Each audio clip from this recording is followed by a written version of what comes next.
Compañeras y compañeros, esta es la quinta charla que encaramos de charlas insurrectas, agradeciendo siempre la presencia de todas las compañeras y compañeros de distintos lugares de la Argentina en las 4 charlas anteriores y en la difusión que han hecho.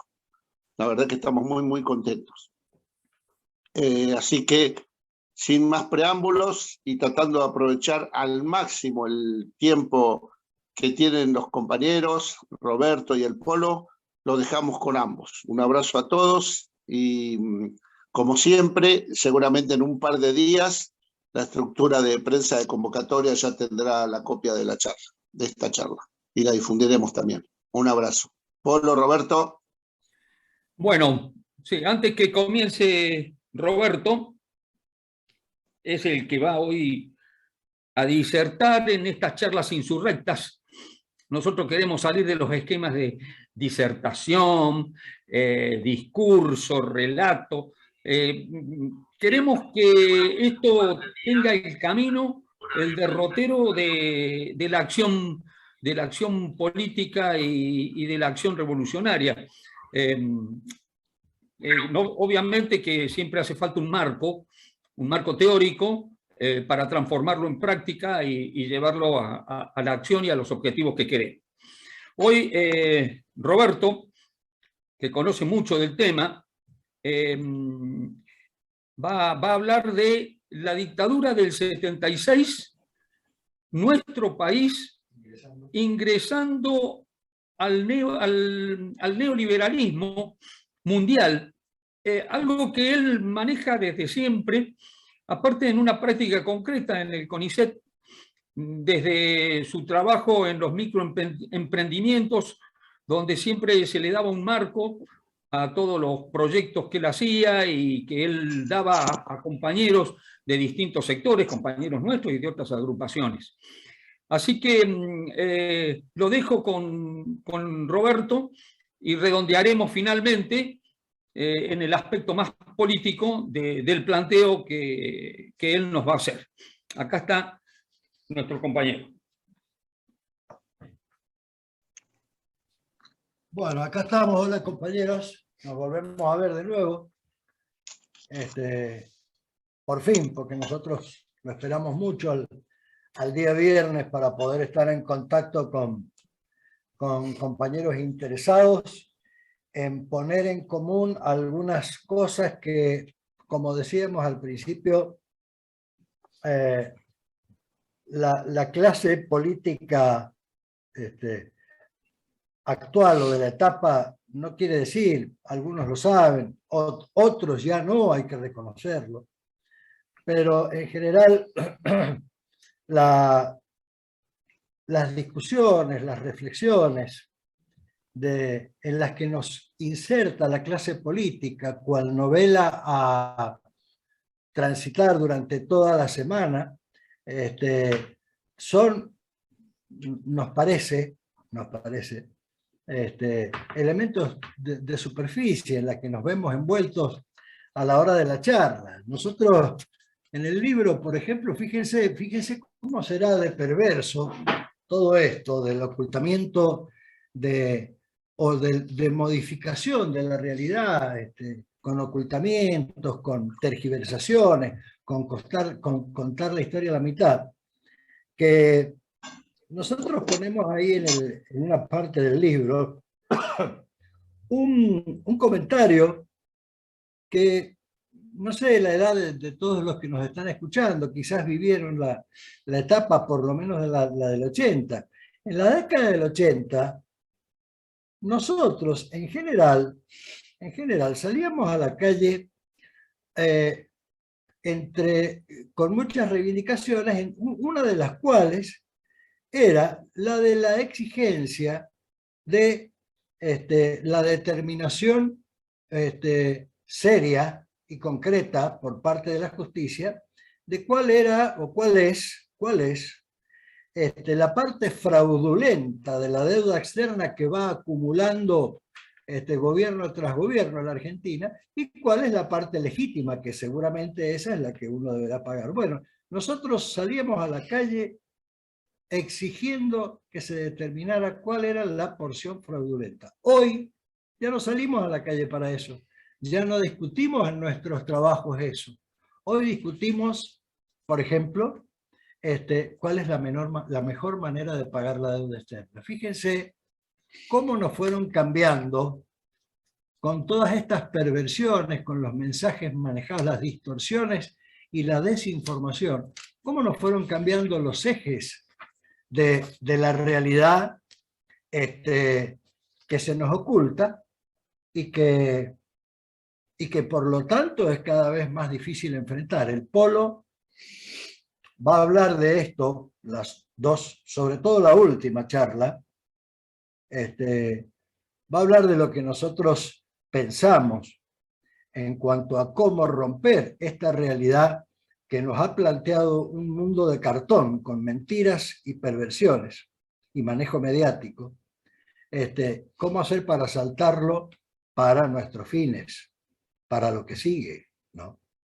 Bueno, en ese marco entonces de que queremos hablar de la verdad, de lo que nadie habla, yo quisiera empezar con una cosita que yo dejé picando la primera vez que hablamos de economía, cuando contábamos las trapisondas de Rivadavia, desde Rivadavia hasta Roca, porque tomamos ese periodo, pero se podría ir más atrás, cuando estos señores entregaron aquello que genera el ingreso de divisas por exportación a sus amigos.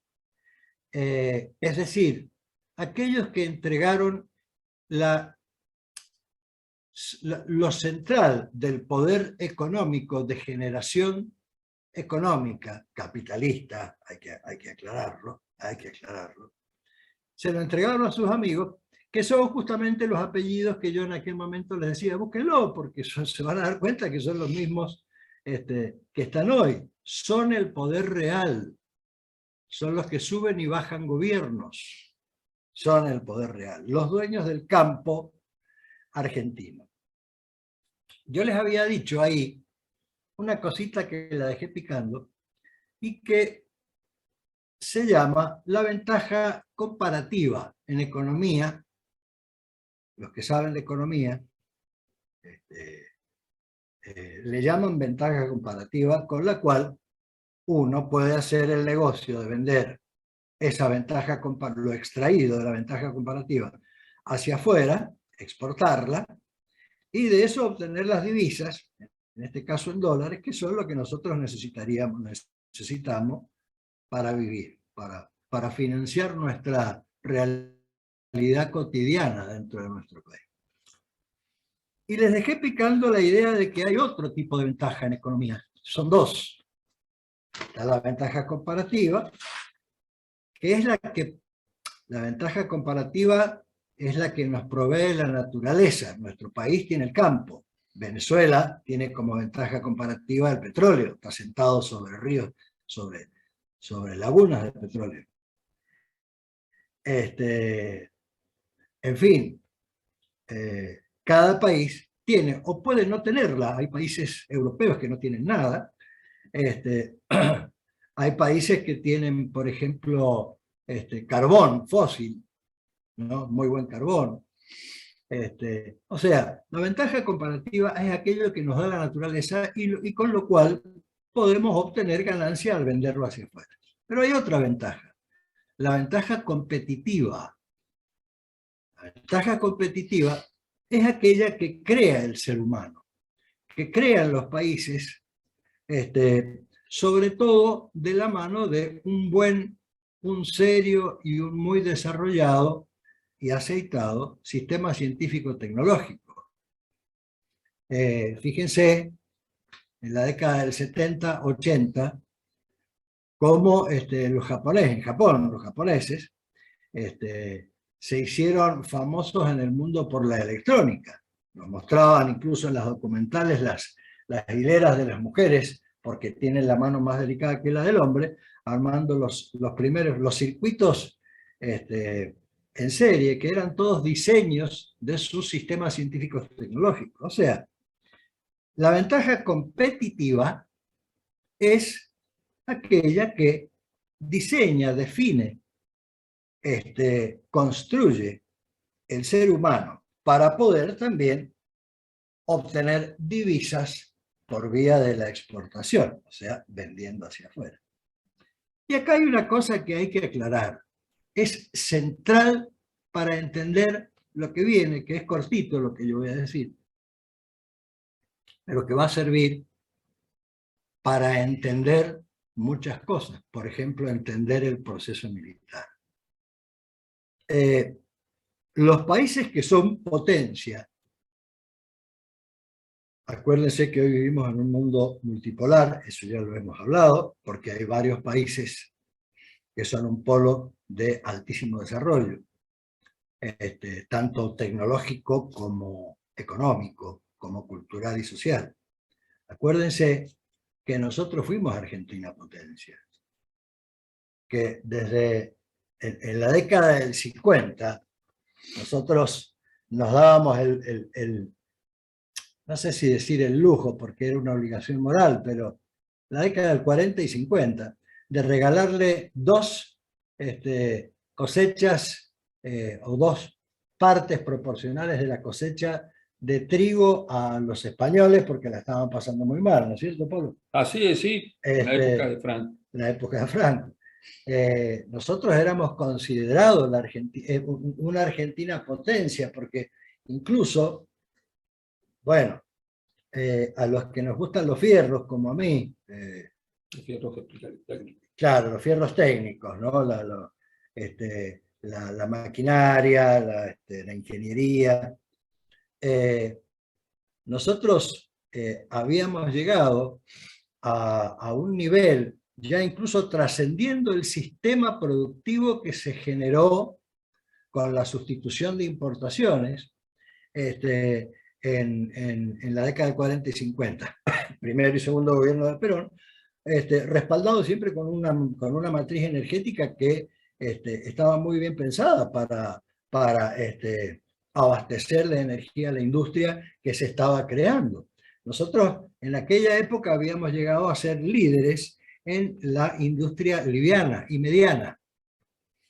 No alcanzamos, aunque estaba el plan y se empezaba a construir, a pasar a la industria pesada. ¿Por qué? Porque vino el 55 y abortó todo.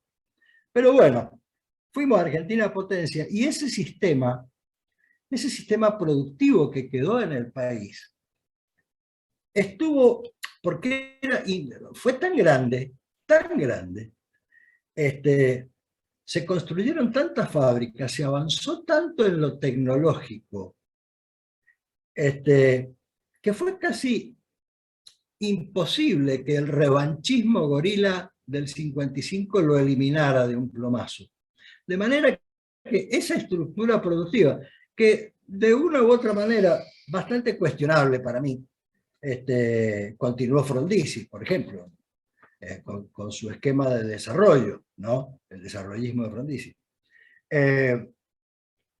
Eso para mí es cuestionable, pero él siguió avanzando.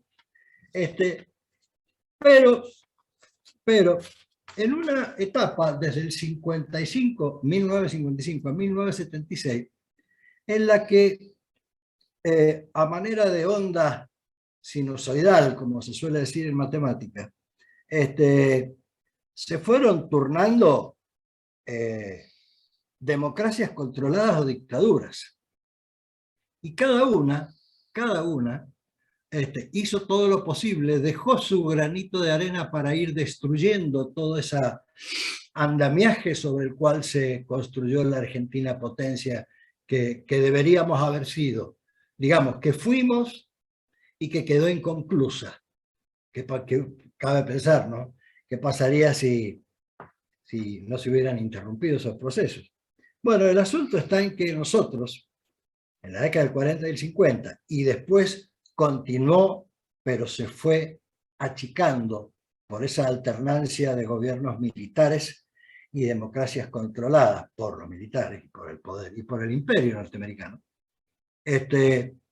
habíamos construido eso que es esencial para ser una Argentina potencia, como se decía en aquella época y como se alcanzó a hacer. Es decir, habíamos construido la ventaja competitiva con la industria mediana para la sustitución de importaciones en serio que se hizo, y un poquito más.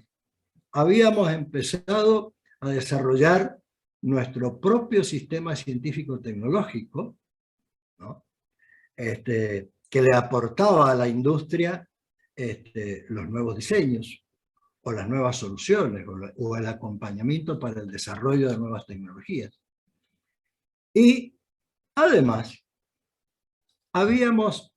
se había en la década del 40 y 50, se había controlado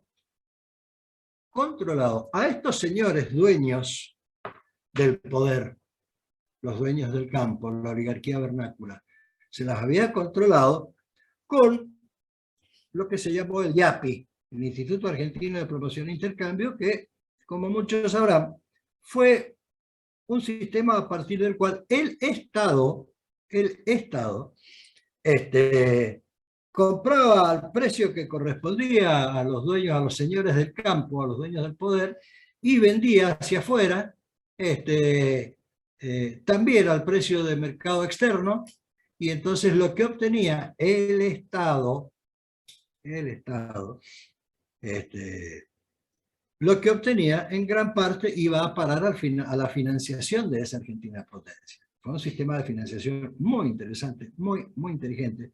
No sé si hoy, desde ya que no, porque no hay correlación de fuerzas favorable, se podría implementar, ¿no?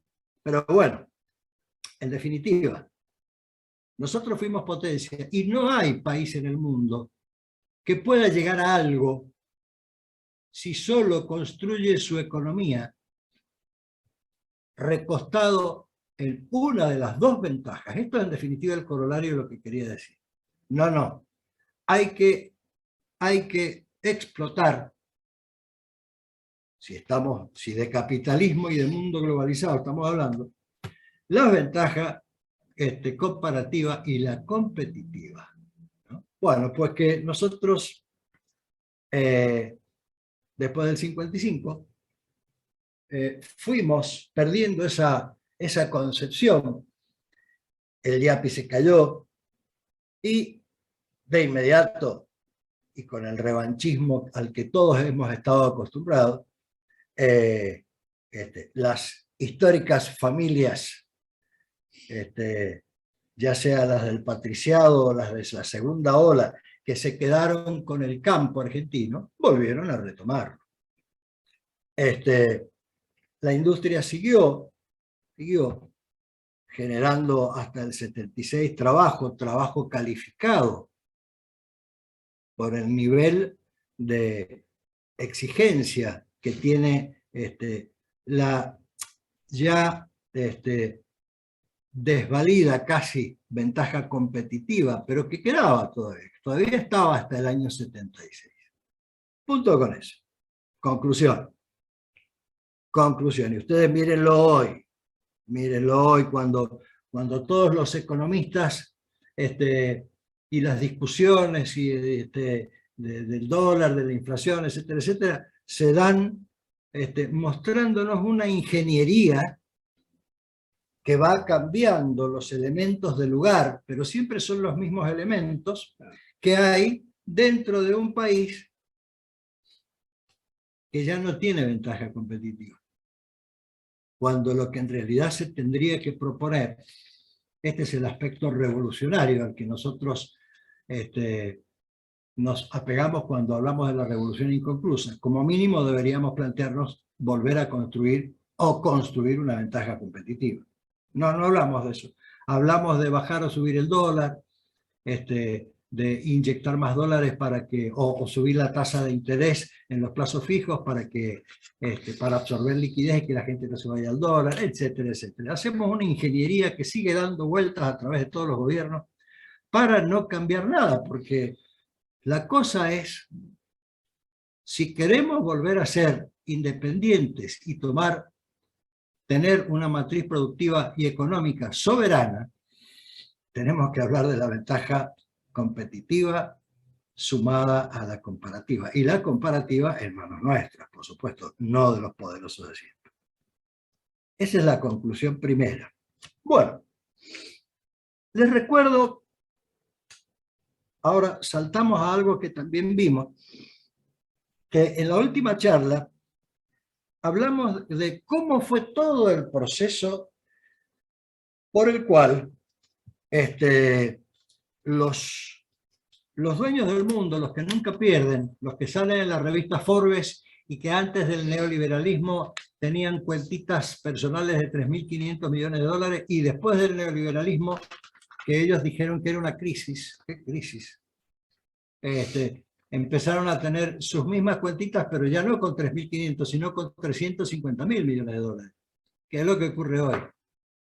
Lo que ocurre hoy ya es lo máximo que podremos ver en cuanto a la concentración de la riqueza en pocas manos en el mundo. Y habíamos contado cómo fue todo el proceso por el cual se acabó Bretton Woods, se dejó de manejar el patrón oro, etcétera, etcétera. Y la conclusión final a la que se llegó después de esto que se llamó la crisis de energía en el 75, cuando los poderosos del mundo encontraron, quizás por fuerza de la necesidad, la fórmula para saltar a un nivel mayor de obtención de ganancias, fueron llegando a la conclusión de que había que terminar en el mundo con todos los países que tenían lo que se llamó el estado de bienestar, centrados o sentados sobre la teoría del estado keynesiano. Y encontraron también la manera de producir ganancias, no ya con los sistemas productivos, que siguen siendo de ellos, sino con la especulación financiera. Porque desde la aparición de los petrodólares, empezaron a generar ellos mismos, porque se dieron cuenta que era un muy buen negocio, estamos hablando de los dueños del mundo, empezaron a generar plata espúrea que no sirve, que no conviene tenerla en cada país, pero que sí genera plata si ellos, los poderosos, empiezan a prestarla alegremente a cada uno de los países cuyos muros de contención, es decir, los estados keynesianos, dejaran de existir. ¿Por qué digo esto? Ellos necesitaban, primero que nada, tener más sumisión de la que ya tenían por parte de los países que iban a empezar para ellos a funcionar como bancos, cada uno de los cuales, cada país, iba a rendirles una tasa de interés a esa plata que ellos se dieron cuenta que siendo plata espuria no servía para nada, salvo para mantener dominados a través de la deuda a los países cuyos estados había que derribar. Si tenías un estado fuerte había que derribarlo, un estado keynesiano o un estado de bienestar. Una pregunta que acá cabe incorporarla. Si en la década del 50, pongámosle el 1950, hubieran querido derribar la fortaleza que tenía el Estado para la toma de decisiones en todo sentido, ¿les hubiera resultado fácil a los dueños del poder, fundamentalmente al imperio norteamericano? Yo creo que no.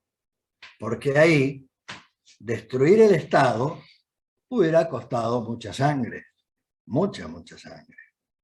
Y a ellos no les convenía pagar ese costo político. Pero bueno, ellos trabajan a largo plazo y, como decía, del 55 al 76 fueron debilitando la estructura. ¿Para qué? Para, en todos los países colonizados, o todos los países satélites del imperio norteamericano, poder debilitar, achicar, anular los estados para meterse adentro de ese país con las platitas a prestar, y que entonces empezara el permanente drenaje de plata nuestra, como ocurre mes a mes desde el año 76, hacia, vía deuda, los centros de la opulencia, ¿no?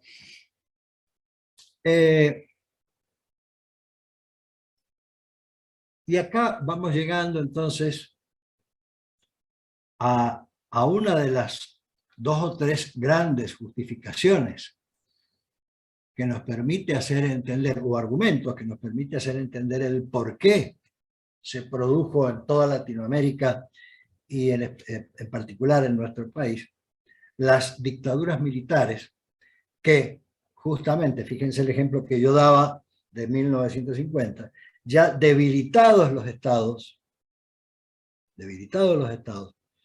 desconceptualizado la idea de que para poder seguir siendo potencia y vivir más o menos dignamente, con buena distribución, hay que tener no solamente ventaja comparativa, sino competitiva. Con todo eso, el 75 y 76 fue justamente el momento en el que el enemigo da el zarpazo para poder tirar por tierra, incluso desde lo ideológico, la solvencia de nuestros estados, de todos los estados latinoamericanos, y ahí poder transformar a nuestros países en un banco en donde colocar esa plata que no sirve de ellos, que les sobraba, como los petrodólares, y hacer sus negocios.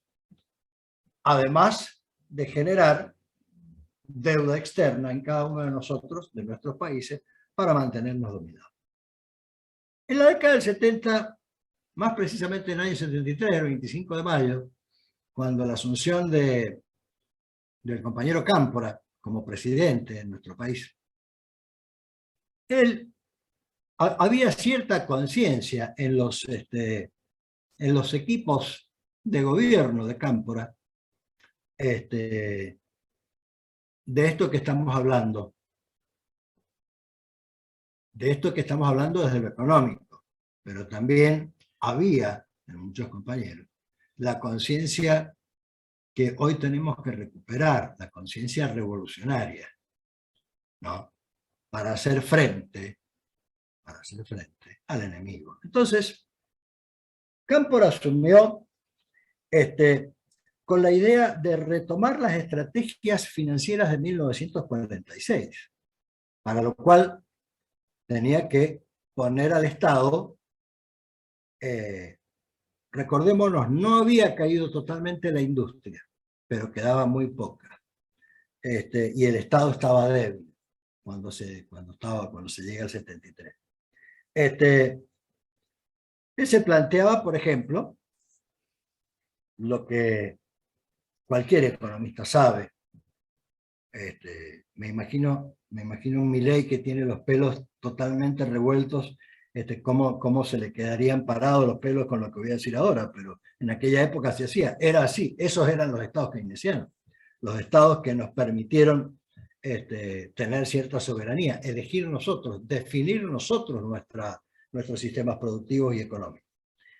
Cámpora se planteaba la nacionalización de los depósitos, tal como ocurrió en la época del 40 o 50. ¿Qué es esto de la nacionalización? Es cuando el Banco Central toma el control y la responsabilidad de los mismos, de los depósitos de cualquiera de nosotros o de las empresas que van y hacen un depósito a un banco,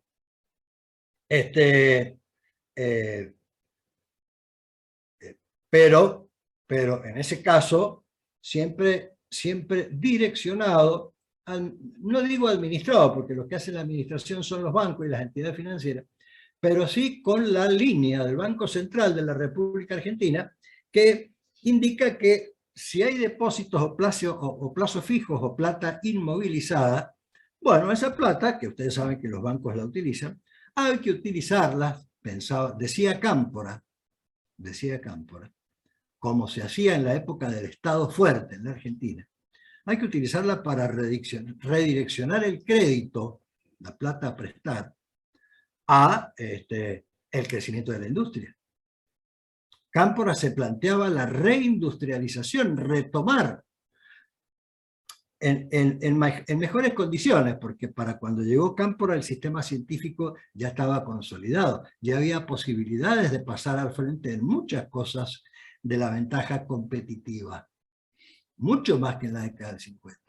Él se planteaba reindustrializar, pero sabía, y por eso la nacionalización de los depósitos, sabía que para eso había que volver a reforzar, darle una inyección de vitaminas al Estado que desde el 55 al 76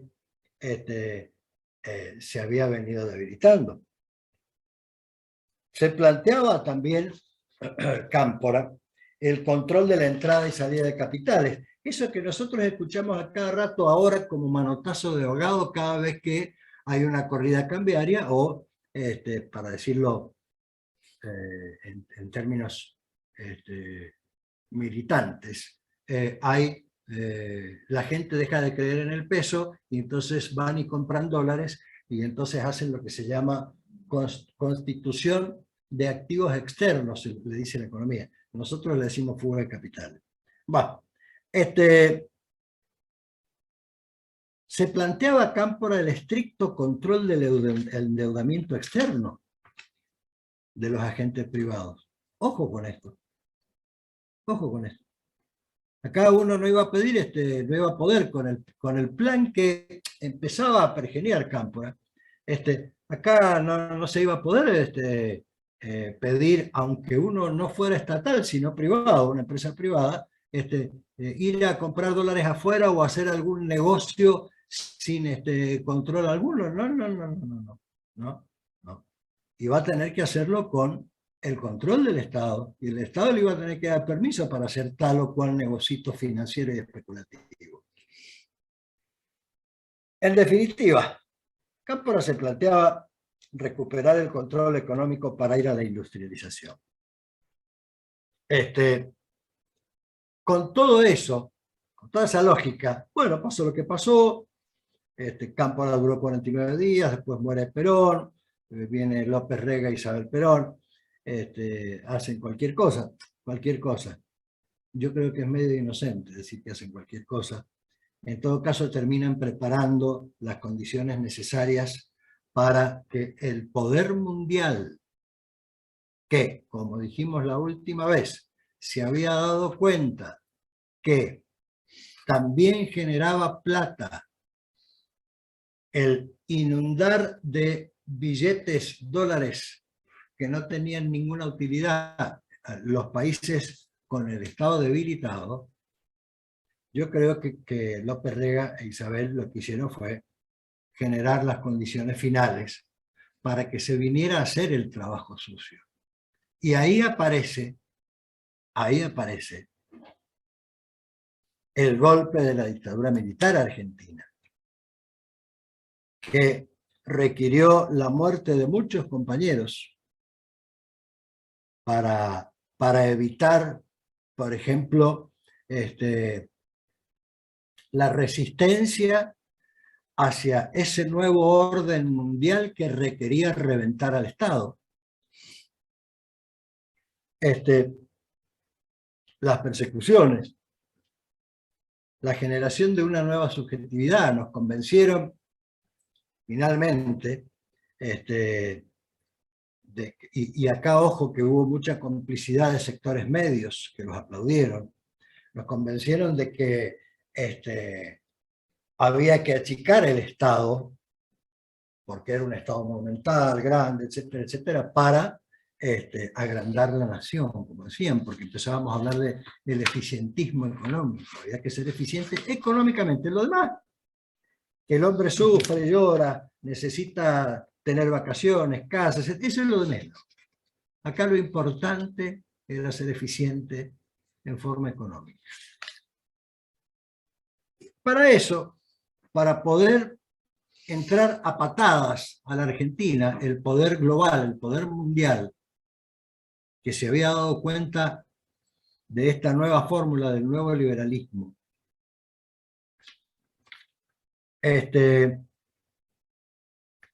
se mune de un conspicuo jefe del equipo económico, un hombre representante de la oligarquía histórica, tradicional y patricia argentina. El jovencito, joven brillante Alfredo Martínez de Hoz, terrateniente, descendiente de una de las familias beneficiadas con la enfiteusis de Rivadavia. En esa enfiteusis ellos solos se quedaron con 2,5 millones de hectáreas. Amigo íntimo de Rockefeller y del FMI, desde la época de la Libertadora de 1955. La consigna salvadora que aplaudió gran parte de la clase media de Martínez de Hoz era: debemos abrirnos a los capitales del mundo para entrar al nuevo mundo, al nuevo orden. Ese era el mensaje de Martínez de Hoz, que muchos aplaudieron, muchos aplaudieron.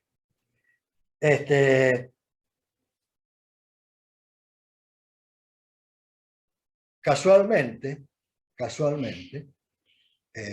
lo que había encontrado como nueva fórmula para seguir creciendo cada vez más en lo económico, el poder mundial, los 6 o 7 países del poder mundial.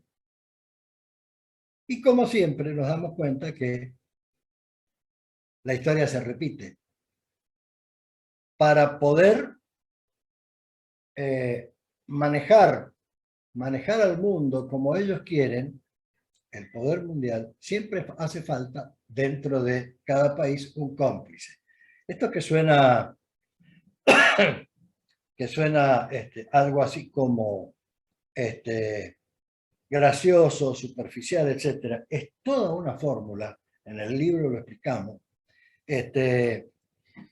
que tiene nombre y apellido, que se llama Walt Rostow.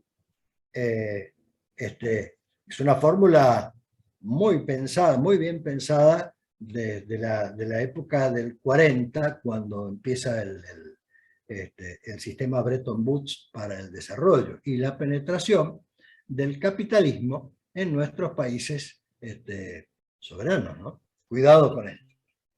La cosa es que los tiros los ponían los militares para que nadie, no hubiera ninguna voz que denunciara semejante fraude del poder global que necesitaba destruir nuestro Estado para poder transformarlo en un banco. Pero la letra económica, para destruir ese Estado fuerte que nosotros teníamos, que todavía podía tener algún control sobre la economía, la ponía Martínez de Hoz y su equipo. ¿Qué hizo Martínez de Hoz con sus leyes? Que les voy a dar los números para que las tengamos anotadas, el que la quiera anotar.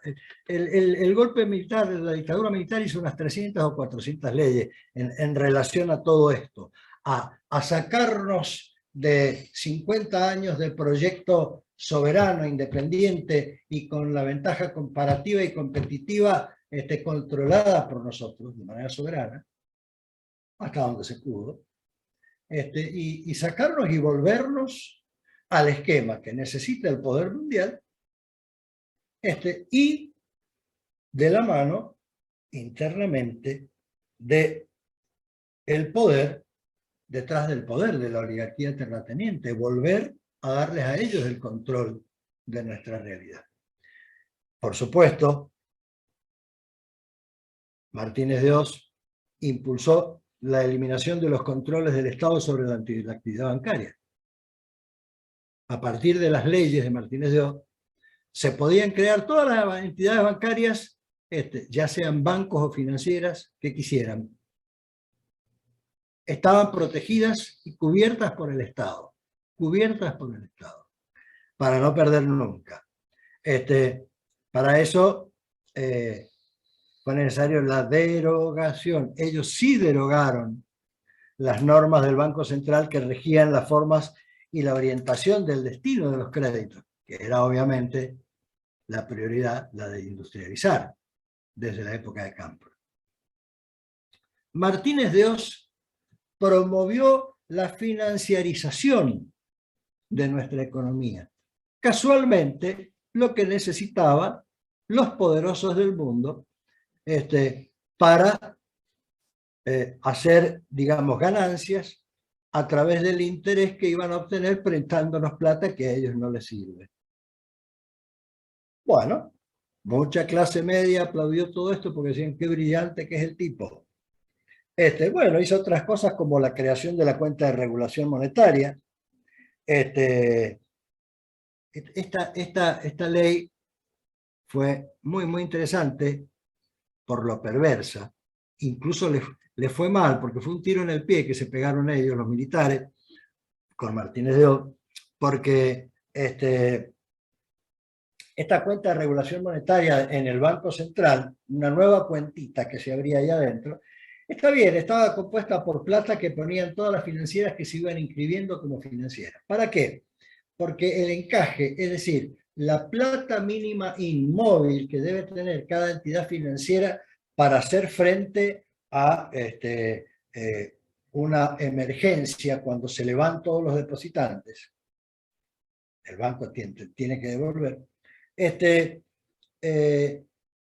Estado de Martínez de Oz y los militares, con esta cuentita de regulación monetaria, se encargaba de garantizar que si, que como los señores estos tenían una cantidad de plata, por ejemplo, digamos, un banco tiene que tener por obligación un 40% inmóvil, como si fuera un plazo fijo, para responder y honrar el pago de los plazos fijos de sus depositantes. Bueno, para ayudarlos el Estado les garantizaba que les iba a dar una manito y el Banco Central, a quienes tenían problemas con ese encaje que se llama, les iba a poner la diferencia en el caso de que ellos tuvieran que utilizar parte de esos depósitos. El Estado garantizó los depósitos, el Estado militar. Eso es otra cosa que hizo Martínez de Oz. ¿Y qué significa garantizar los depósitos? Que si las empresas financieras que aparecieron a mansalva se declaraban en quiebra, el que ponía la plata era el Estado. El Estado cubría todas las deudas. Entonces empezaron a proliferar entidades financieras. Esto tiene que ver con algo relacionado a la plata dulce. Empezaron a proliferar en todo tipo de... Cualquiera se inscribía y ponía una entidad financiera, la quebraba y cobraba lo que el Estado le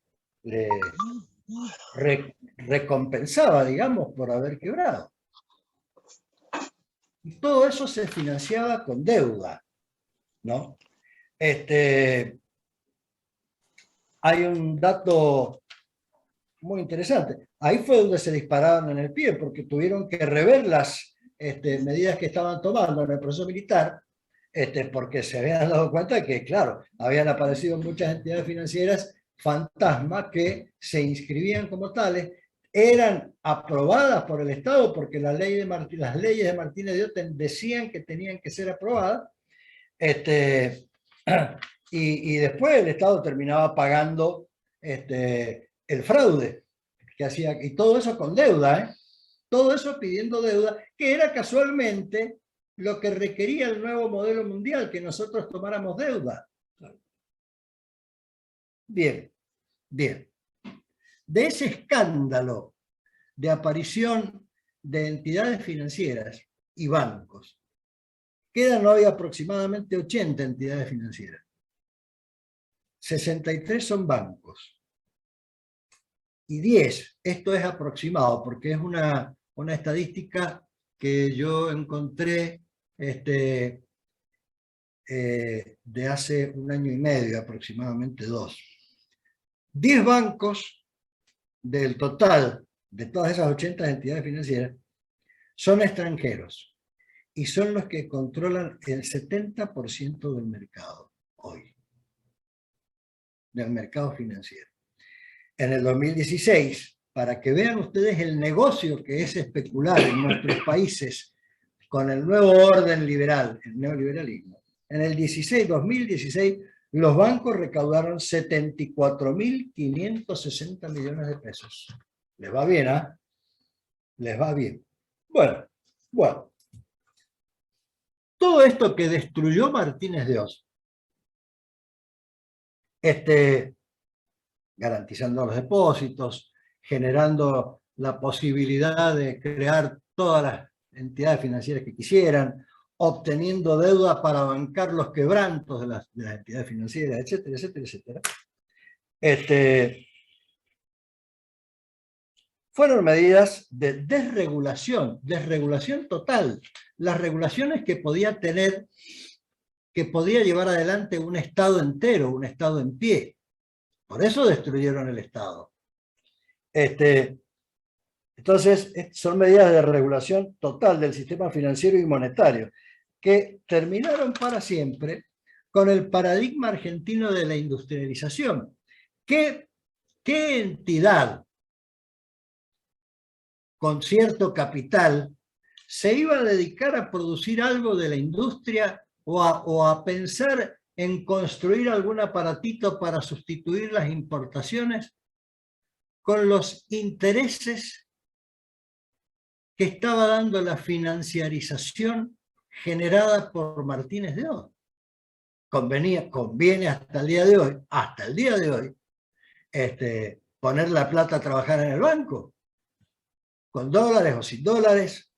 Es mucho más rentable para los dueños del poder en la Argentina invertir en la especulación, que es el modelo que creó en el mundo el neoliberalismo, y no en la industrialización.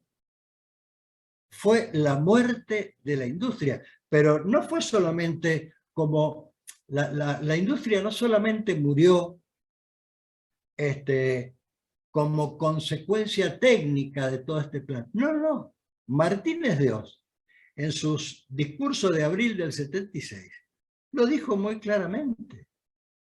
Hay que recuperar la ventaja comparativa, el campo. Y hay que, no sé si dijo la palabra destruir, pero eliminar la ventaja competitiva, la industria. Lo dijo muy claramente, lo dijo Martínez de Oz, cuando empezó a presentar su plan económico. Ustedes imagínense, y acá quizás nos explicaríamos por qué hoy ha crecido el turismo, y es el turismo digamos, llamémosle la industria que la fundamental para generar divisas, y estamos permanentemente en la televisión oyendo fin de semana o Semana Santa, este fin de semana largo, el 90% de las plazas están llenas, etcétera, etcétera. Y sí,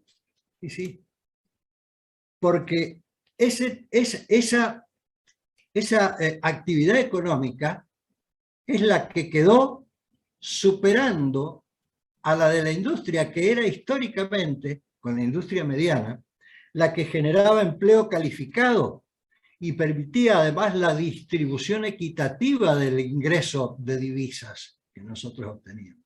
Ahora tenemos a los mozos, sin descalificar por supuesto a los mozos, a las cajeras, a los que atienden los restaurantes. Eso parece que fuera hoy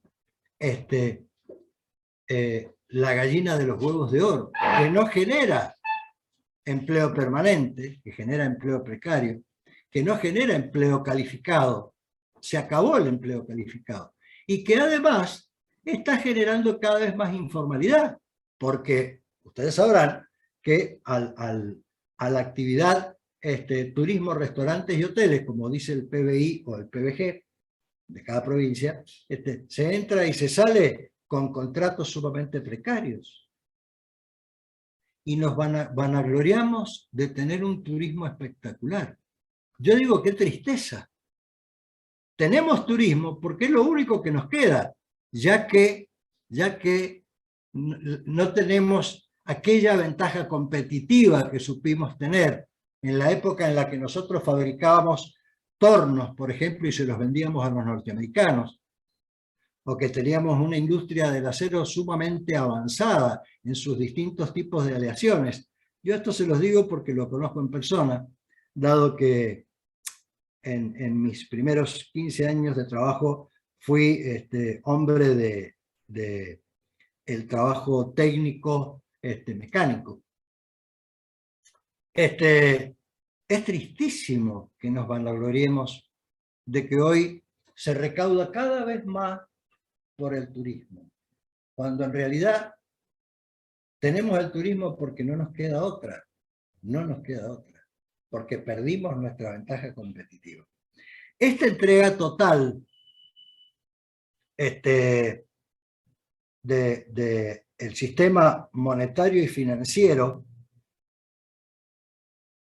que hizo Martínez de Oz y la dictadura militar fue el hecho, brutal hecho, que necesitaba el poder mundial para poder incorporar a la Argentina a las nuevas reglas del juego del nuevo liberalismo, o sea, del neoliberalismo. Y como les decía, si quieren anotar, tienen un lápiz y papel por ahí. Esto es bueno decirlo. Las fundamentales leyes de Martínez de Oz fueron y son la 21.495 de desnacionalización de los depósitos. O sea, el Estado ya no tiene potestad para controlar los depósitos de nada. La 20.596, liberalización de las entidades financieras. Las entidades financieras pueden actuar casi sin ningún tipo de control.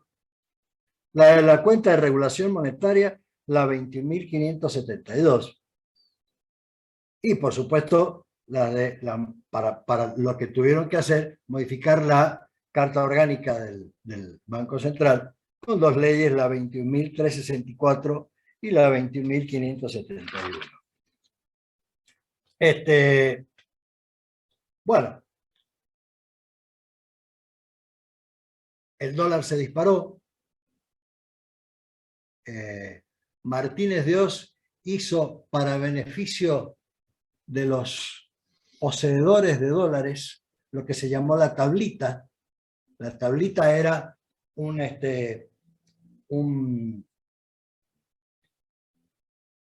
especie de anuncio día por día hacia adelante, a futuro, de los valores que iban a tener los dólares y los pesos, ¿no?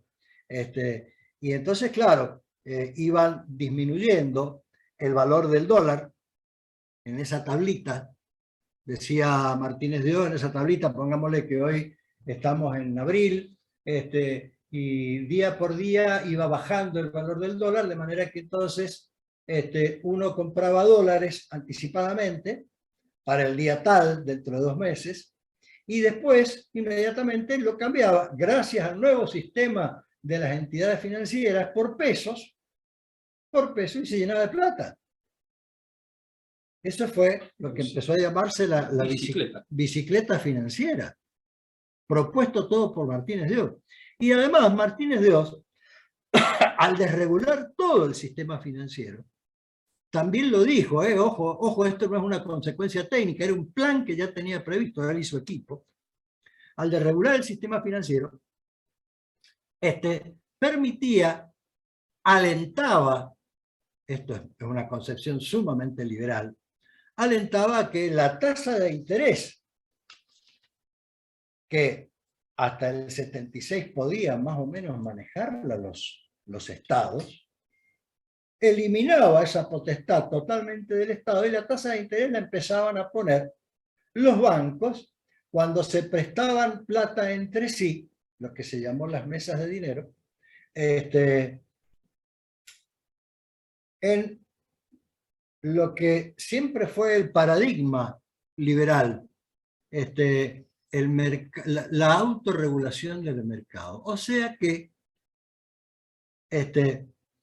la dictadura militar y Martínez de Oz limpiaron totalmente la potestad que tenía el Estado para direccionar, para definir, para decidir sobre la actividad económica, y ahora todo ese control central quedó en manos de las entidades financieras. Esto sería un poco lo que yo quería contar, pero hay algo que es mucho más grave, sobre todo ahora que he visto un poco de teatro,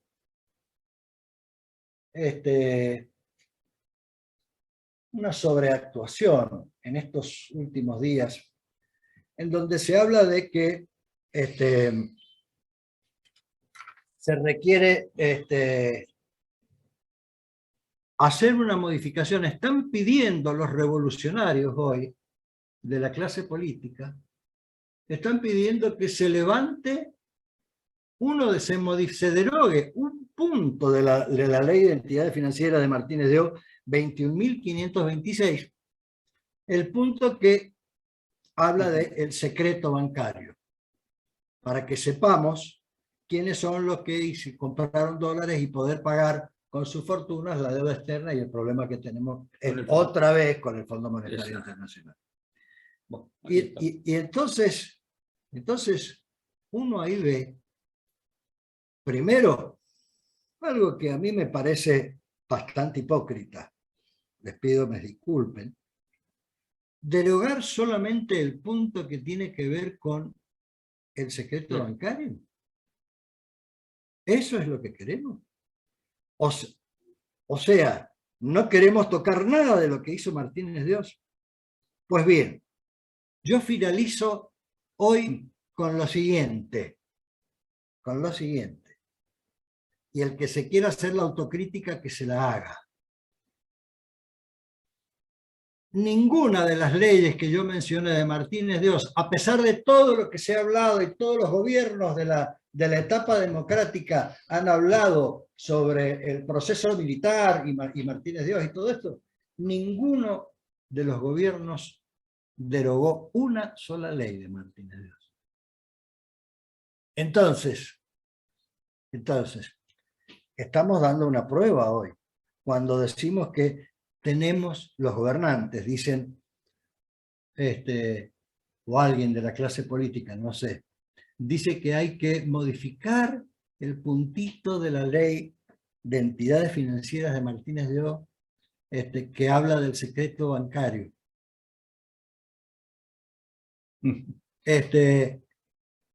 Están diciendo, bueno, hagan eso nada más, pero no destruyan el plan Martínez de Oz, que sigue funcionando. Que se haga cargo o que le caiga el sallo a quien se lo tenga que poner. Porque lo real, entonces, y yo acá me voy despidiendo, es que seguimos hablando de todo tipo de ingenierías dentro de un país que no quiere hablar de que hay que, para poder volver a pararnos, construir la ventaja competitiva.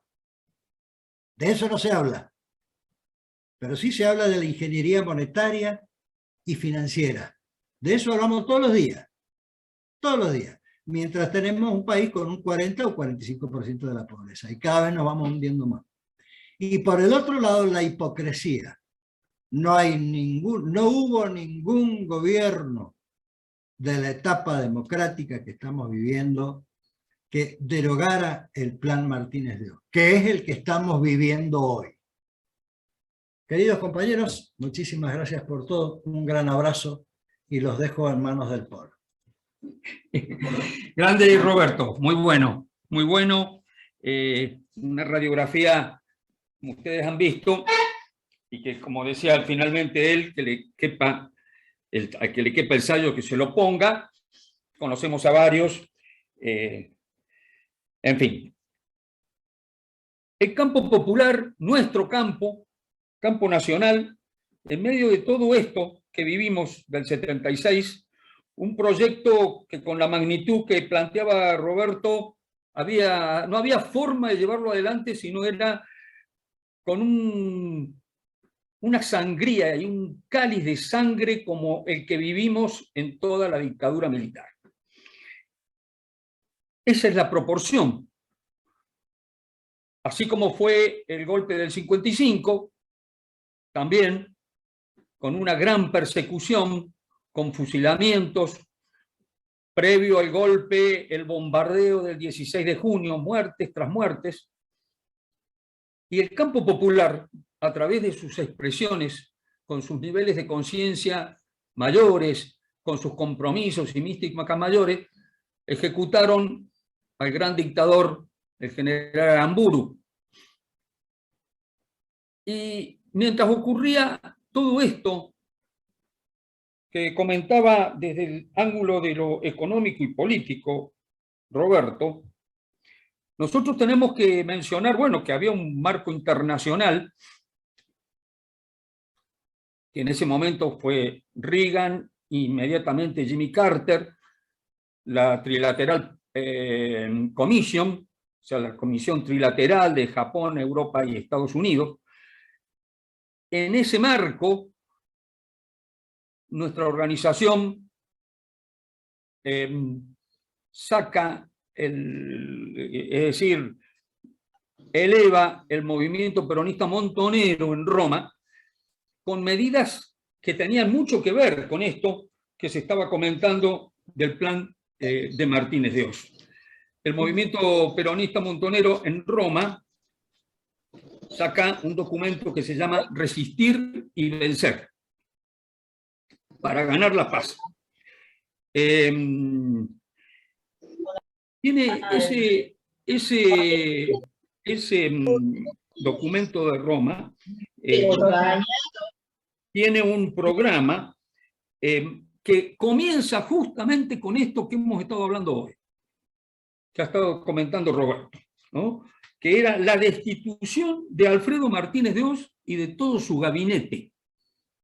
Era lo fundamental para poder sacar nuestro país del estado de prostración económica que se vivía en ese momento y del estado de persecución al pueblo trabajador, a nuestros militantes y todo lo que sabemos que estaba ocurriendo, la cantidad de desaparecidos.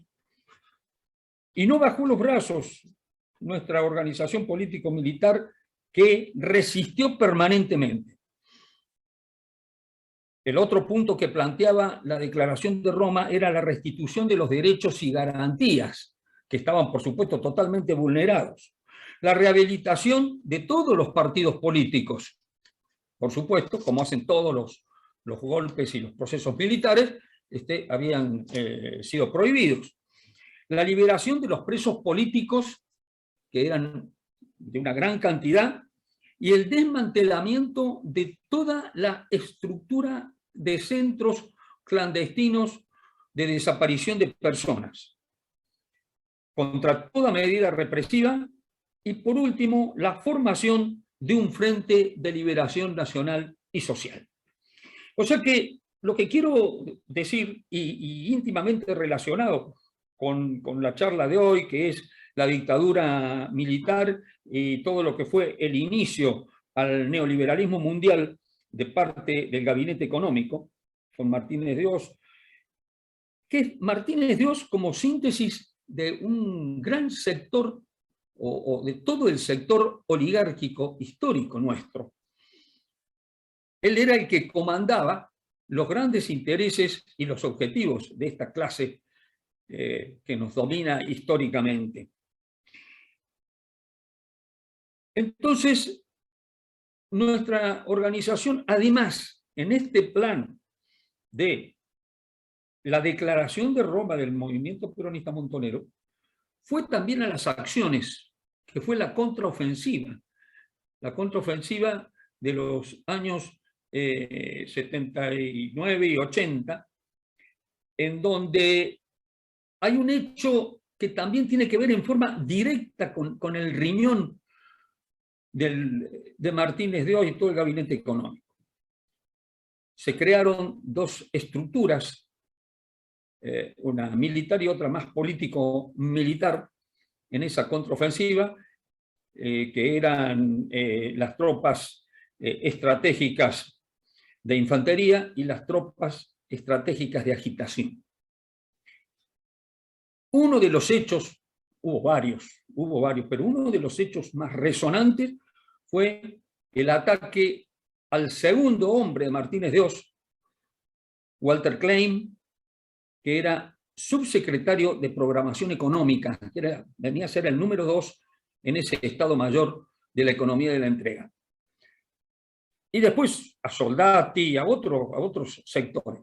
Lo que quiero decir que nosotros estábamos pendientes de lo que iba sucediendo y atacando al enemigo fundamental.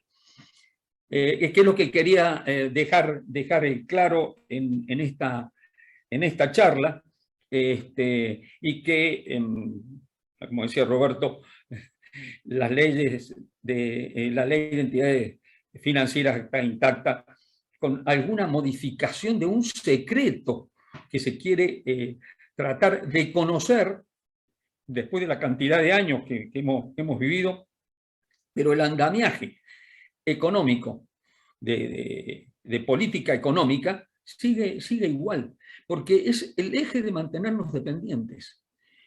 Y todo sustentado por una partidocracia que le da sustento, que le da forma y que le da fortaleza para continuar en los proyectos de entrega, en los proyectos de saqueo. Lo veíamos el viernes anterior, ¿no es cierto?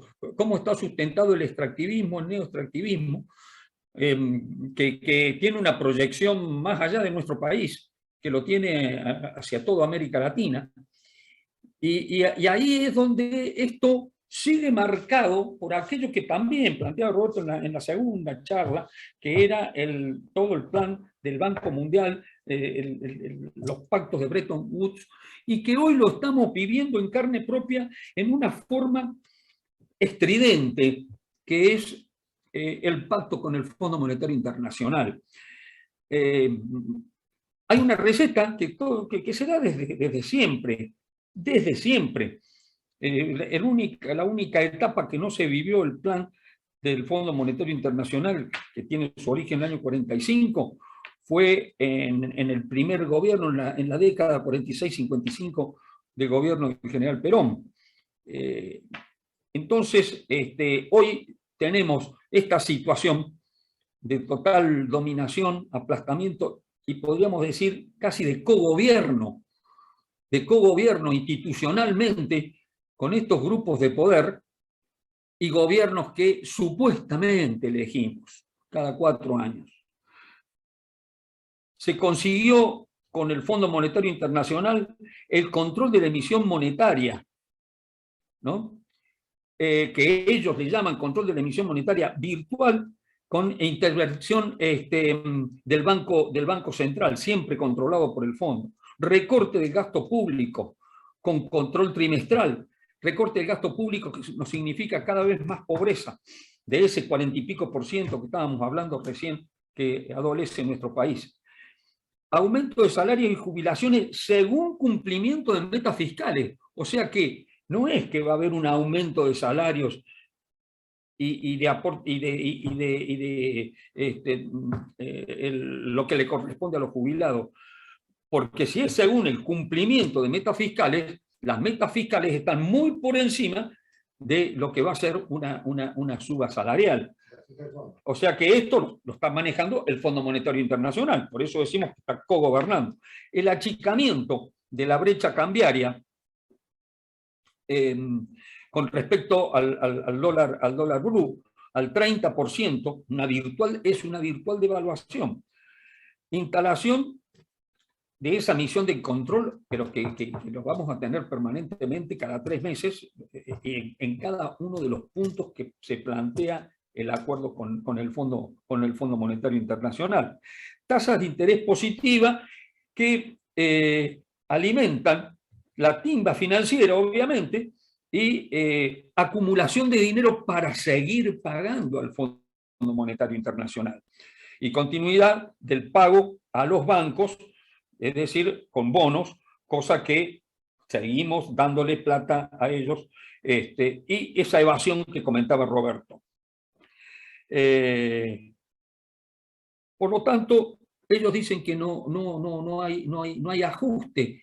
El ajuste está de hecho, el ajuste ya viene, ya lo tenemos de siempre y ahora mucho más profundizado, aunque formalmente no se diga vamos a ajustar en este sentido. El ajuste es estructural, está dado con este plan. Estos son los aspectos principales de lo que ha sido nuestro accionar en época de la dictadura y la realidad que tenemos hoy con respecto al Fondo Monetario Internacional, que supuestamente ha llevado a una interna, supuestamente, porque uno cree poco en todos los mentideros políticos a través de los medios de difusión, que son totalmente antojadizos de acuerdo para quien trabaja. Así que estamos en ese dilema y que no dejamos la lucha.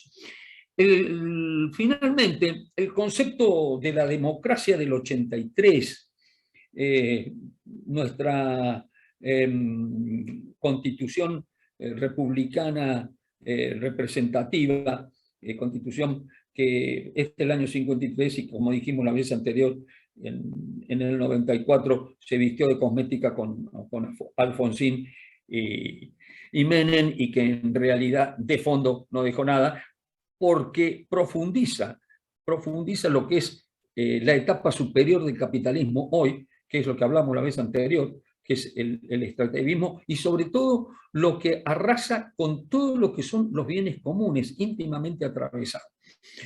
Esta democracia que comenzó en el 83 con el alfonsinismo, que ya dijimos, la teoría de los 2 demonios, fue abonada desde ahí, desde el gobierno, más allá de los aspectos literarios, del Nunca Más y demás, de Sábato y Magdalena Ruiz Guinazo, más allá de todo eso. Nosotros no es que estemos contra la democracia, contra esa democracia parida por una emergencia político-partidaria que no produce ningún cambio de fondo, sino que al contrario nos va sometiendo cada vez más en la pobreza. Que lo único que se ha conseguido es votar cada 4 años o cada 2 para las internas. Entonces, nosotros sí queremos una democracia que sea el resultado de una transformación de fondo, de una transformación revolucionaria de nuestra sociedad, de nuestro Estado. Ahí sí creemos en esa democracia porque es inherente a ese proceso de transformación y proceso revolucionario una democracia totalmente diferente. ¿Cómo será que esta democracia está cumpliendo con los mandatos del roquismo, del mitrismo? Del roquismo me refiero al avasallamiento de las tierras. Nuestras tierras, no es casual que están en manos de tipos como Benetton o de Lewis, que tienen 1 millón de hectáreas cada uno, o de Macro creo que era el de Malargüe, que tiene toda la parte turística, son 600.000 hectáreas en el departamento más sur de Mendoza. Que esas tierras en realidad tienen un origen con Bungibor. Bungibor, en realidad el Estado, las tierras fiscales pasan a Bungibor y Bungibor las distribuye con personajes como este. Por eso estaba viendo que el Hualpú o el Puelpú, el Puelpú es la región, y es la región que va del sur de Mendoza hasta el sur de la provincia de Buenos Aires hacia abajo, y desde los Andes al Atlántico. ese Puelpú totalmente asediado por el gobernador o el sector económico que tiene el poder de las tierras, ¿no es cierto?, persigue a nuestros hermanos mapuches para justamente usufructuar esas tierras que vienen desde la época del genocidio de Roca. A lo que voy es que esta democracia permite eso, permite ese desmantelamiento, esa apropiación de lo que no pertenece, y lo que decíamos la vez anterior, es la pertenencia contra la propiedad privada que estas personas que conquistaron en un determinado momento de la historia esas tierras, se hacen dueños de algo que pertenece a algo ancestral. Esto tiene que ver también con el plan de Martínez de Oz, como decía Roberto, que es la charla reciente, Martínez de Oz.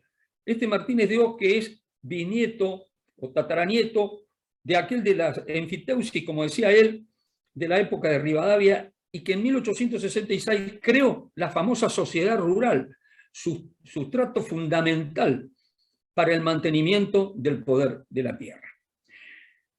Es decir, que esto económico que se ha planteado hoy tiene que ver con toda esta política de avasallamiento, pero también con aquello que queda de la resistencia y que nosotros tenemos que continuarla.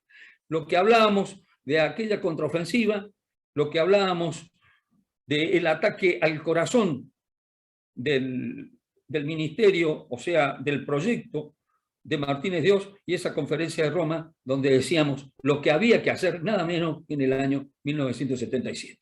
Por la continuidad de todo esto, vamos a seguir con nuestras charlas la semana que viene, el viernes que viene. Hablaremos fundamentalmente de los procesos como hitos, no vamos a hacer una historia académica de eso, pero sí los hitos revolucionarios de todos los grupos insurgentes de América Latina. Hablaremos algo de las mujeres que pelearon desde la independencia a la fecha, y también tiene relación con esto la OTAN. Vamos a hablar de la OTAN en América Latina. Nada tiene que hacer la cuarta flota, que es la que está en este momento en el corazón de nuestra América. Por eso es toda una continuidad fundamentalmente para llevarla a la acción, para llevarla a las propuestas y para llevarlo a los objetivos nuestros en la calle y en toda lucha a que dé lugar. Nos vemos entonces el viernes que viene. Muchas gracias, compañeros. Hasta pronto. Bueno, gracias, Polo. Gracias, Roberto. Y nos estamos viendo el viernes próximo.